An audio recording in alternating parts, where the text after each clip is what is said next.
Beleza aí, gente? Boa noite a todo mundo. Para quem não me conhece, meu nome é Guilherme, mais conhecido como Trança. Eu já tive trança aí alguns anos atrás, cortei, porque cabelo grande dá trabalho demais, misericórdia. E o apelido ficou, né? Mas amém, glória a Deus por isso. Muito feliz estar aí, para a gente poder compartilhar mais uma vez, encerrando, né, um pouco daquilo que tem sido aquilo que nós temos compartilhado aqui todos os domingos, né? A gente tem seguido uma sequência lógica de pensamentos, uma construção, né, que vai sendo desenvolvida ao longo dos domingos. Então, por isso que é importante que você venha todos os domingos. Não para cumprir uma agenda, para bater um cartão, para passar o dedo na biometria ali na porta e falar que veio na igreja, mas para que você possa entender tudo aquilo que a gente quer ensinar. Se você não viu ali no fundo, uma das nossas missões, né, a nossa missão, inclusive, como igreja, é levar todos nós ao pleno amadurecimento naquilo que é a vontade de Deus para a nossa vida. Então, a gente precisa se esforçar. A gente passa aí a semana inteira, né, trabalhando, estudando, cuidando de casa, cuidando dos afazeres que cada um tem. E a gente dedica tão pouco tempo, né, para aquilo que é a palavra de Deus, para aquilo que é a comunhão. E a palavra de Deus fala que na comunhão dos santos é que Ele ordena a bênção. Então, meu irmão, às vezes está difícil demais aí para você, é porque você tem priorizado muito pouco o reino de Deus. A gente passa 6 dias, 5 dias aí da semana, trabalhando, estudando, sendo bombardeado por tanta informação, né? Na internet, na televisão. E aí o nosso coração ele vai ficando refém disso tudo, né? E a gente não sabe, às vezes, como lidar, a gente não sabe, às vezes, como tratar as questões difíceis da vida. Então, se não houver intencionalidade na nossa relação com Deus e um esforço da gente andar junto, não tem como nós alcançarmos esse amadurecimento que nós estamos planejando. E eu queria orar mais uma vez, queria convidar que você fechasse seus olhos aí. Senhor Deus, em nome de Jesus, nós queremos colocar o nosso coração na Tua presença, Pai. Espírito Santo, que o Senhor possa abrir o nosso entendimento, abrir o nosso coração, Deus. Quebrar, Deus, tudo aquilo que nos separa de Ti, Paizinho, toda a indiferença, toda a frieza espiritual, Pai. No nome de Jesus, que o Senhor abra o nosso coração para receber a Tua palavra, Pai. Que o Senhor tire de nós todas as distrações, Paizinho, toda a ansiedade com o dia de amanhã, com a semana que vai vir, Pai. Aquieta o nosso coração, aquieta a nossa alma e faz-nos ouvir a Tua voz essa noite, Pai. Silencie todas as vozes do nosso coração, todas as vozes exteriores, Pai. E que o Senhor possa falar conosco essa noite, no nome de Jesus, Paizinho. Trazendo arrependimento, trazendo cura, trazendo conversões, Pai. Para que o Teu nome seja glorificado, Pai. No nome de Jesus nós oramos e agradecemos. Amém. Amém, irmãos. A construção, né, que a gente vai fazer essa noite, o desenvolvimento, ele vai partir desde a da queda. De Adão, de Eva, a gente percebe que desde a queda do homem, a gente vê a busca incessante da humanidade de se reconectar com Deus. Por quê? Porque o pecado, ele fez isso com o ser humano. Ele quebrou essa ligação com Deus. O pecado original de Adão e Eva nos separou de Deus. E desde então, o homem vem buscando meios de se reconectar com o Pai. Ao longo da história, quando a gente vê a história da humanidade, a gente vê isso. A gente vê como que os povos, como que as pessoas, elas sempre buscavam algo para se reconectar com Deus. O homem é uma fábrica de ídolos. Você já percebeu isso? Se a gente não tem algo para adorar, se nós não temos alguma referência, a gente vai buscar alguma referência. Se nós não temos algo para buscar esse Deus, nós vamos buscar algo e vamos, às vezes, fazer desse algo nosso Deus. Porque o coração do homem é uma fábrica de ídolos, é uma fábrica de deuses. Por quê? Porque existe um vazio. Existe um vazio tão grande no nosso coração, que foi causado por esse pecado, que foi causado por essa separação, que agora o homem sempre tem buscado se reconciliar com Deus. E aí, não se engane, às vezes de você achar, mas eu nunca adorei outros deuses, eu nunca adorei imagens, eu nunca adorei os deuses lá da Índia, eu nunca adorei o sol, nunca adorei a lua, nunca adorei a natureza. Porque muitas vezes a gente tem esse entendimento errado, que a adoração, de que criar ídolos é apenas adorar esses deuses. Mas o nosso coração, muitas vezes, coloca muitas outras coisas no lugar onde deveria Deus estar. Então, na minha vida, se eu não tomar cuidado, se eu não vigiar, o skate pode ser um ídolo. O skate pode ser um Deus para mim, de forma que ele vai tomar o lugar do meu pai, e a minha vida vai girar em torno disso. E aí eu vou deixar de priorizar aquilo que vai me levar ao amadurecimento, ao entendimento, ao conhecimento dele, e eu vou buscar satisfazer apenas aquilo que o meu Deus skate quer que eu faça. Então, domingo é um dia muito difícil para mim, porque é um dos poucos dias assim que eu tenho o dia todo livre, e os meninos tudo vai andar de skate, vai lá pro teatro. É uma oportunidade também de eu estar junto com os outros caras. E eu tenho que estar aqui com vocês. Principalmente nesse horário, a gente gosta de ficar até a tarde da noite, andando, pegando o final do dia. E se eu deixar com que o Deus skate reine na minha vida, todo domingo eu vou querer ficar lá. E eu queria te perguntar essa noite, qual tem sido os ídolos, quais têm sido os deuses que você tem colocado na sua vida? Ao invés do Deus poderoso, ao invés do Deus soberano. E desde quando houve essa ruptura no relacionamento do homem com Deus, nós estamos buscando deuses para preencher o lugar dele. E aí o eu passou a governar. O meu próprio umbigo, a minha própria fome passou a governar a minha vida. De forma que agora eu quero apenas saciar a minha vontade, o meu desejo, a minha paixão. De forma que agora eu quero apenas saciar aquilo que me dá prazer, aquilo que traz uma alegria para mim. Não que algumas coisas sejam erradas quanto a isso, mas quando isso passa a tomar o lugar de Deus na nossa vida, isso passa a ser um problema.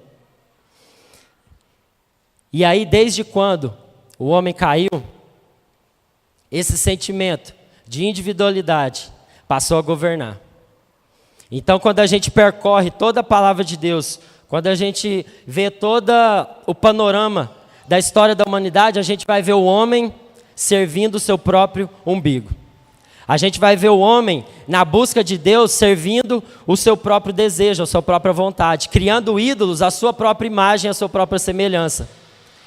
Porque um Deus, às vezes que nos aponta um caminho difícil, doído, dolorido de ser andado, de ser caminhado, é muito difícil para nós, porque exige esforço, exige negação, exige renunciar a nós mesmos, e não são todos que querem Deus, um Deus como esse.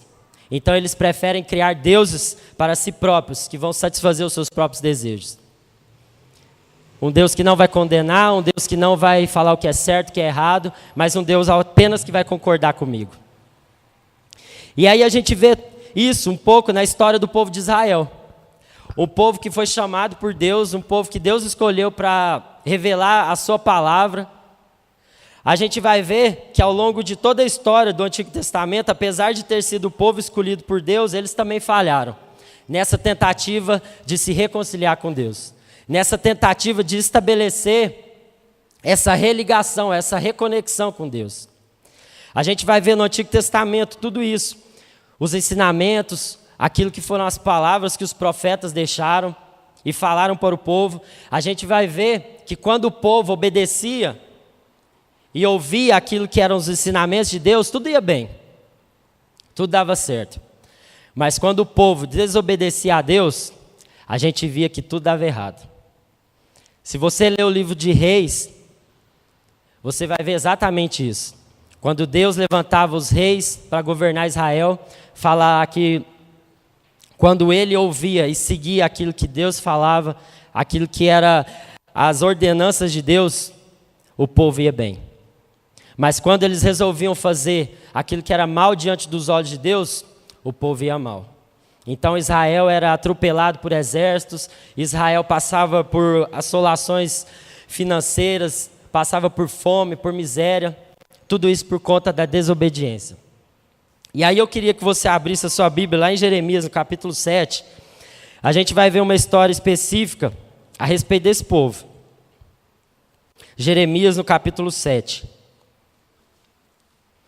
A partir do versículo 1.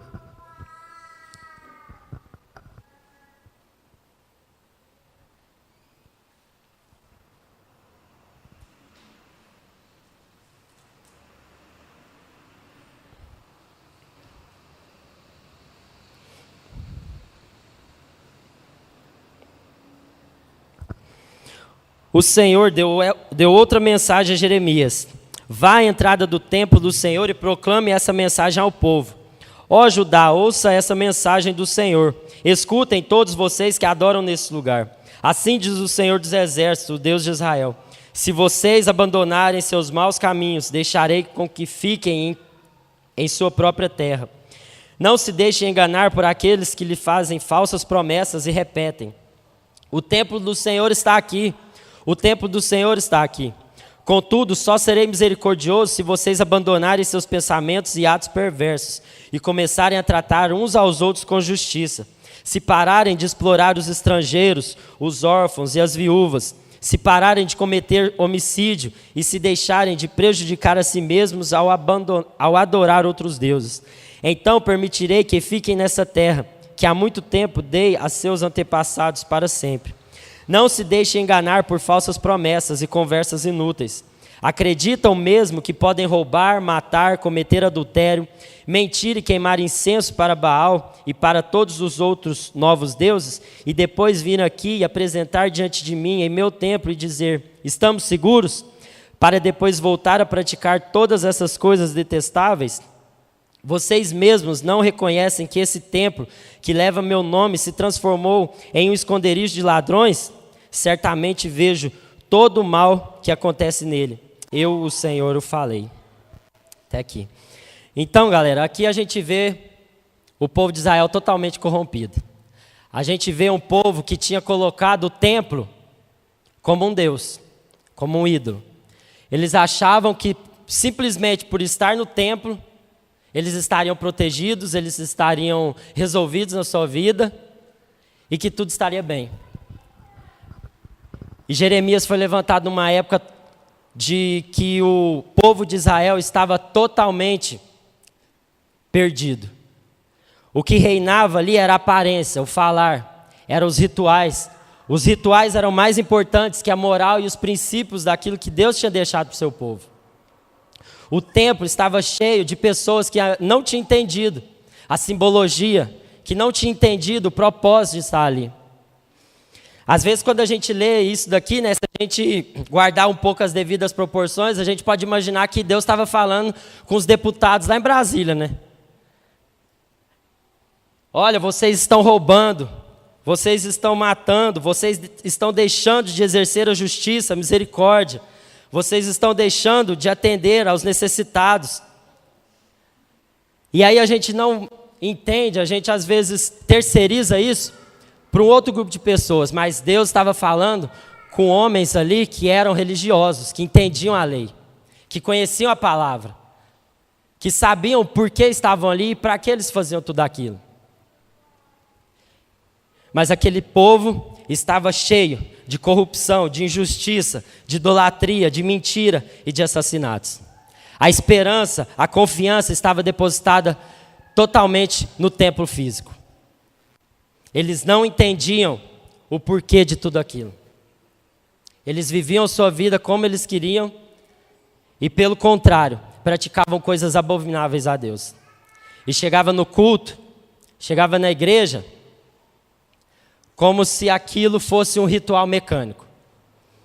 E na segunda-feira continuavam a viver suas vidas conforme aquilo que eles achavam que deveriam viver.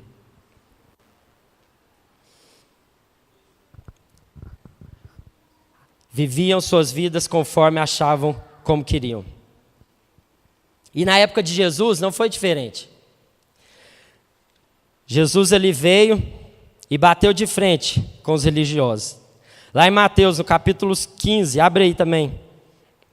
Mateus, capítulo 15, a partir do versículo 1.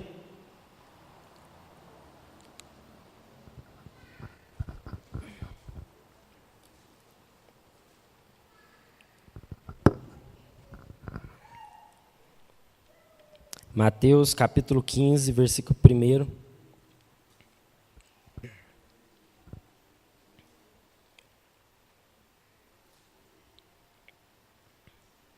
Então, alguns fariseus e mestres da lei chegaram de Jerusalém para ver Jesus e lhe perguntaram: por que seus discípulos desobedecem à tradição dos líderes religiosos? Eles não respeitam a cerimônia de lavar as mãos antes de comer. Jesus respondeu: e por que vocês, com suas tradições, desobedecem ao mandamento de Deus? Pois Deus ordenou: honre seu pai e sua mãe, e quem insultar seu pai ou sua mãe será executado. Em vez disso, vocês ensinam que se alguém disser a seus pais: sinto muito, mas não posso ajudá-los, jurei entregar como oferta a Deus aquilo que eu teria dado a vocês. Não precisará mais honrar seus pais. Com isso, vocês anulam a palavra de Deus em favor de sua própria tradição.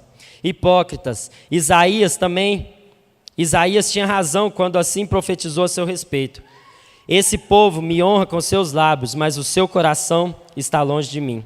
Sua adoração é uma farsa, pois ensinam ideias humanas como se fossem mandamentos divinos. Até aqui. Então, irmãos, na época de Jesus também estava acontecendo a mesma coisa. A aparência religiosa, a mecânica religiosa dominava ali na época. Então os caras estavam preocupados com a sua aparência exterior. Eles queriam sentar nas primeiras fileiras. Eles queriam parecer santos, eles queriam orar em voz alta para que as pessoas pudessem olhar para eles e verem referência de espiritualidade, de homens religiosos. E Jesus vem exatamente falar que tudo isso não agradava a ele. Porque dentro do coração daqueles homens reinava injustiça, corrupção, mentira, adultério, idolatria. Mas que o exterior deles parecia bonito, agradável aos olhos. Mas Jesus sabia aquilo que estava no coração deles. Jesus sabia os pensamentos deles. Então ele vem e condena toda essa mecânica religiosa que reinava nos tempos dele também. E o que isso tem a ver? O que isso se difere dos nossos dias? Como que a gente faz esse panorama? A gente olha no Antigo Testamento, a gente olha quando Jesus veio, a gente olha para os nossos dias de hoje. O que mudou, velho? Não mudou nada. Não mudou nada. A gente ainda continua cometendo o mesmo erro. A gente ainda continua vivendo da mesma forma, prezando apenas o exterior. Nós queremos nos parecer religiosos, nós queremos parecer pessoas que amam a Deus, que se submetem à sua vontade, mas quando acaba o culto, a gente sai aqui e a gente se esquece de tudo aquilo que a gente ouviu. Na segunda-feira, 8 horas da manhã, quando a gente entra no nosso trabalho, quando a gente entra na nossa faculdade, na nossa escola, a gente parece que desliga o botão evangélico e liga o botão do mundo. Como se houvesse separação. E aí Deus não tem lugar na sua vida para reinar e para governar. E aí você mente, e aí você faz de tudo para se safar, para se livrar de coisas que às vezes vai te prejudicar. Aí você rouba, aí você se prostitui, aí você se corrompe.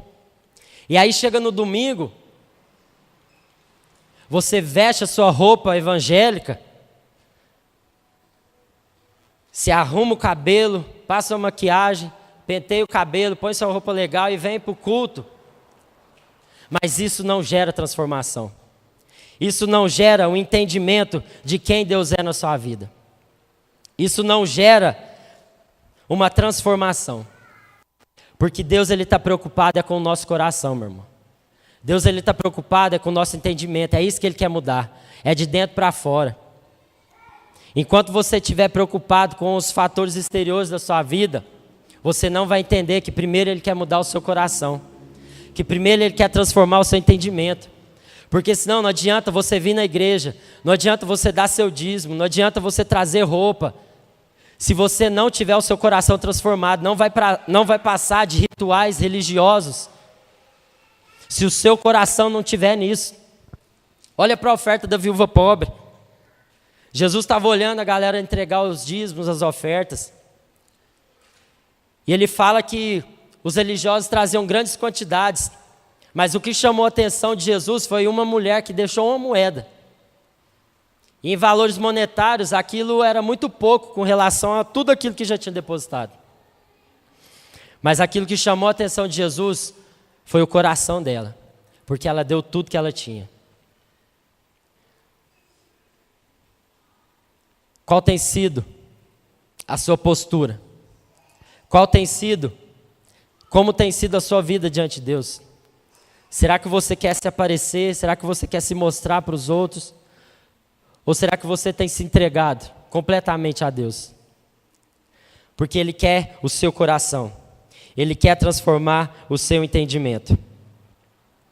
E aí existe um versículo, eu gostaria que você abrisse lá em Tiago, no capítulo 1, um pouquinho para frente aí, lá no finalzinho.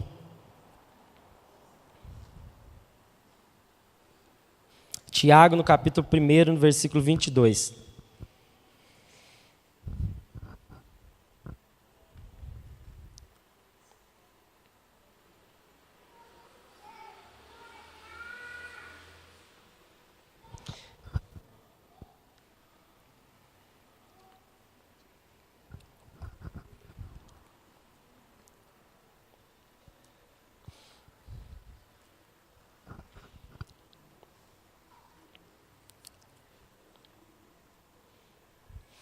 E aqui Tiago ele vai dar alguns conselhos, algumas advertências para que a gente possa nortear a nossa vida, para que a gente possa entender aonde Deus quer nos levar.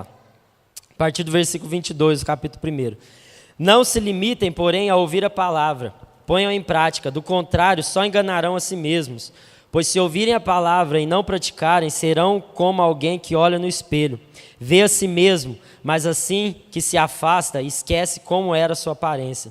Se, contudo, observarem atentamente a lei perfeita que os liberta, perseverarem nela e puserem em prática, sem esquecer o que ouviram, serão felizes em tudo o que fizeram. Olha isso, que fantástico, gente. Há uma promessa de Deus para a nossa vida, de felicidade, de uma vida plena. Mas a felicidade de Deus, ela é diferente do nosso conceito de felicidade. É uma felicidade, é uma alegria que vai além das circunstâncias, que vai além dos fatores externos, mas é uma alegria que vem de dentro para fora. Ela não é influenciada por aquilo que eu passo, por aquilo que eu enfrento, mas ela é uma consciência. Então não importa a dificuldade que eu passar, não importa qual tipo de tribulação que eu vou passar, mas eu vou estar alegre. Porque eu sei que o meu Deus tem planos e propósitos para a minha vida. E aqui a gente vê Tiago dando um conselho bastante prático, que a gente pena em viver, que a gente tem dificuldade. Ele fala, olha, parem de ouvir apenas a palavra e coloquem em prática.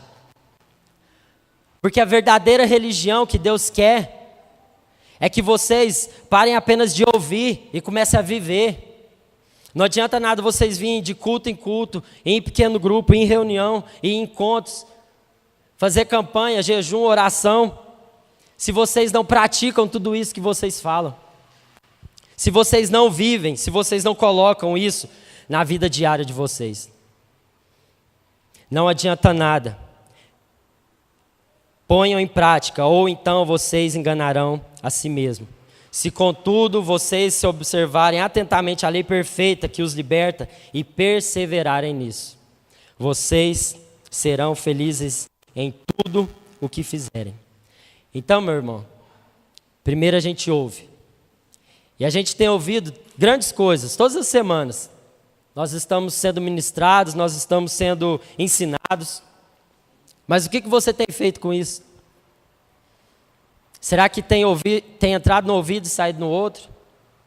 Será que você, ao sair dessa porta, já deleta tudo e agora é você que manda? Porque eu vou falar um negócio para você, se tem uma coisa que Deus detesta, que Deus odeia, é a hipocrisia, é a religiosidade.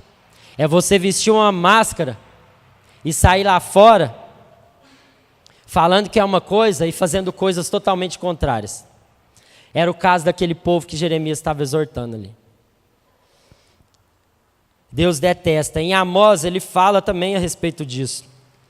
Ele fala, olha, sinto imenso desprezo de suas festas religiosas, não suporto suas reuniões solenes, não aceitarei seus holocaustos nem as ofertas de cereal, não darei a mínima atenção para as suas melhores ofertas de comunhão.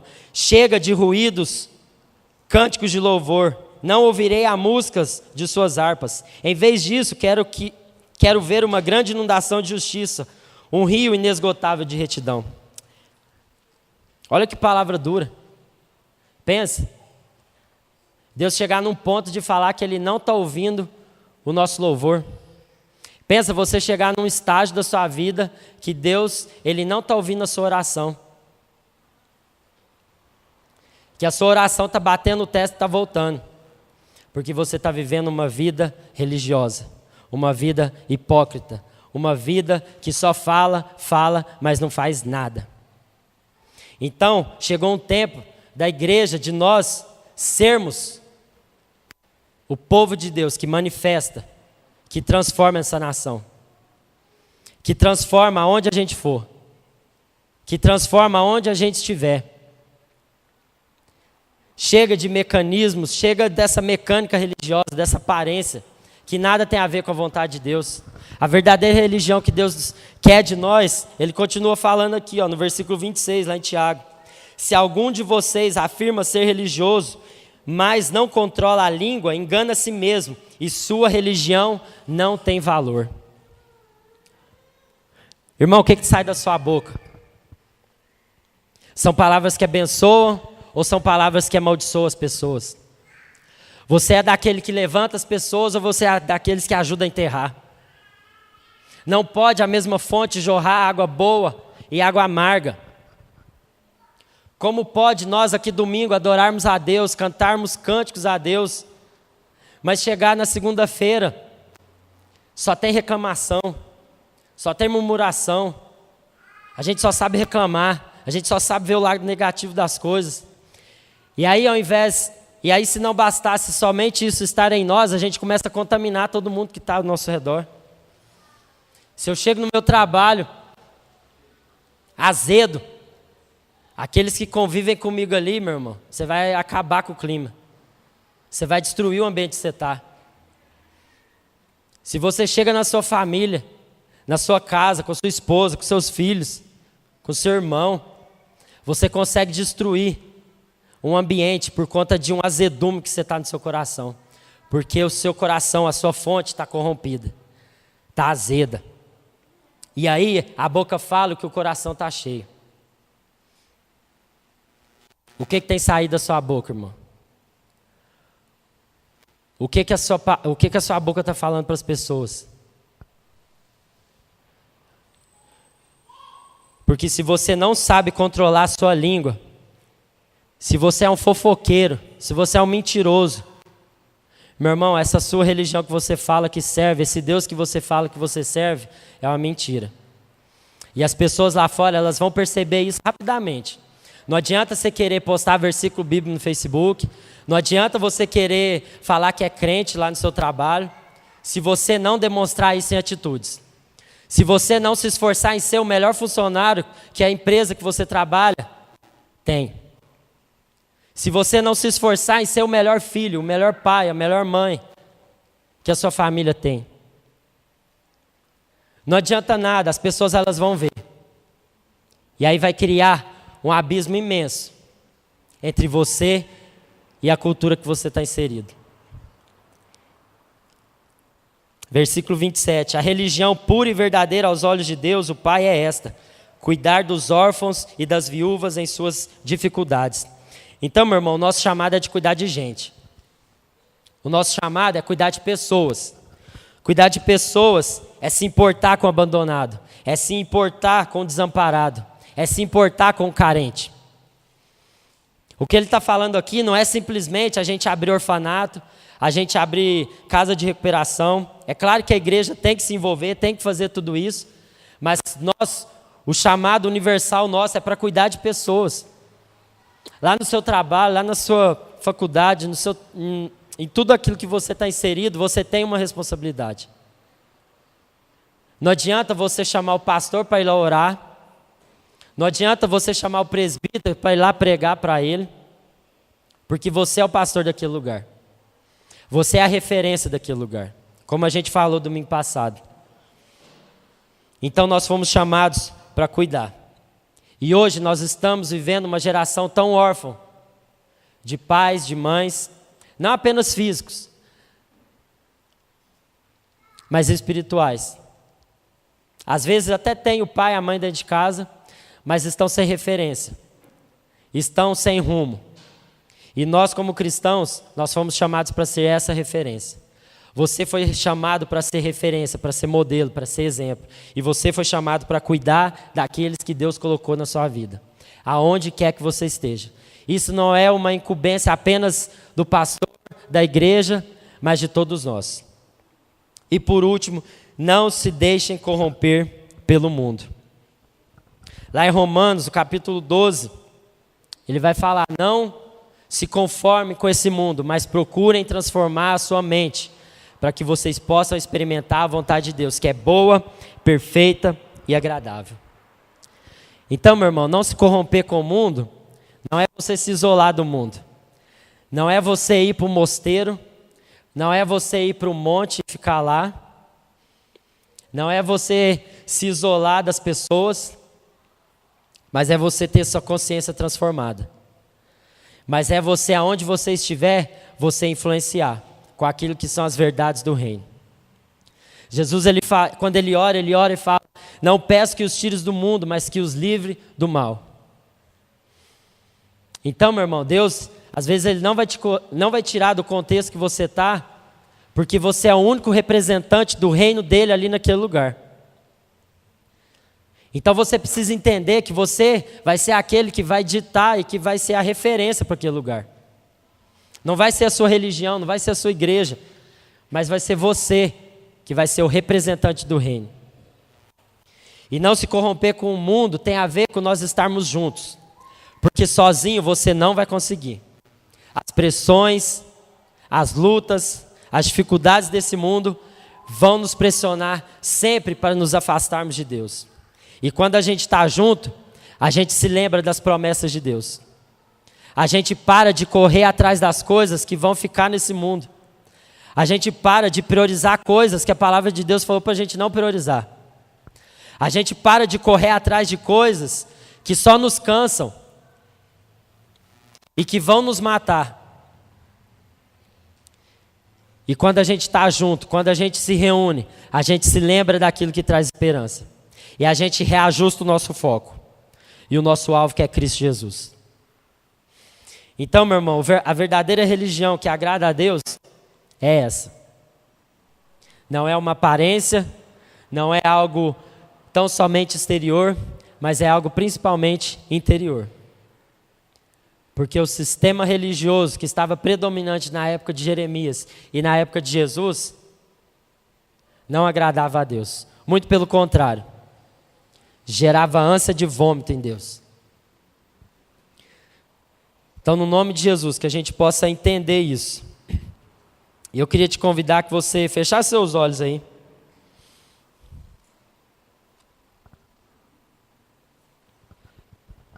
E que você pudesse analisar a sua vida, pensar a respeito das suas atitudes.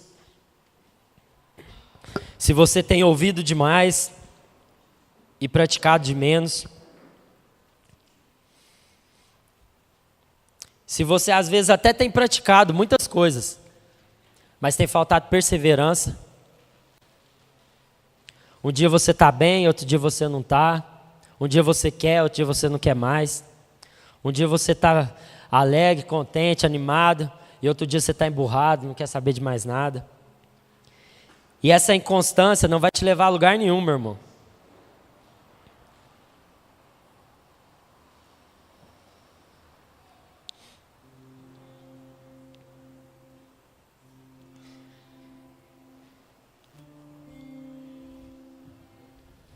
Às vezes o seu problema é que você tem sido fonte amarga. A sua língua você não consegue controlar.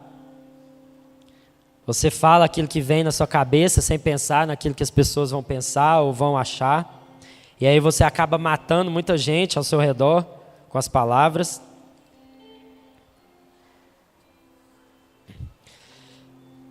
Às vezes você fez o seu umbigo, o seu Deus, de forma que agora você não se compadece mais com o outro. Ou que você não se importe mais com o outro. Com aquela pessoa que está todos os dias com você ali, às vezes passando por uma dificuldade, mas você está se importando tanto apenas com você, com seus próprios interesses, que você não consegue mais ser a mão que oferece ajuda.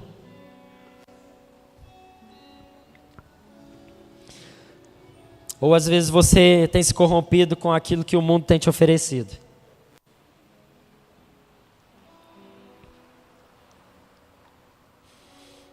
E não tem encontrado forças para lutar, porque você tem andado sozinho e tem priorizado a sua própria vontade.